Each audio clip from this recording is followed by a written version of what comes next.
উচ্চ মাধ্যমিক শিক্ষা সংসদের অন্তর্গত রাজ্যের উচ্চ মাধ্যমিক স্কুলগুলির কাছ থেকে একাদশ শ্রেণীর দ্বিতীয় সেমিস্টার 2026-এর প্রতিটি বিষয়ের প্রশ্নপত্র ও একাদশ শ্রেণীর দ্বিতীয় সেমিস্টার 2026-এর রুটিন চেয়ে নোটিফিকেশন দিল উচ্চ মাধ্যমিক শিক্ষা সংসদ।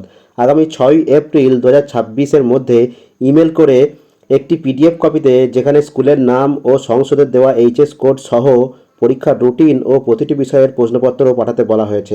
ইমেল আইডিটি হলো questions.wbch.exam@gmail.com।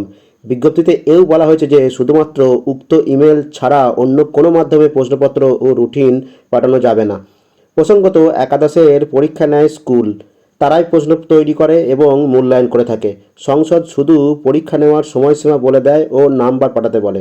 সংসদের নির্দেশ অনুযায়ী স্কুলগুলি একাদশের পরীক্ষা নিচ্ছে কিনা তা খতিয়ে দেখতেই এই নির্দেশ বলে জানিয়েছে সংসদ। এ প্রসঙ্গে সংসদ সভাপতি ডক্টর পার্থ কর্মকার বলেন, সংসদের নিয়ম মেনে সিলেবাস অনুযায়ী প্রশ্ন করা হচ্ছে কিনা তা দেখতেই প্রশ্ন ও রুটিন চেয়ে পাঠানো হয়েছে।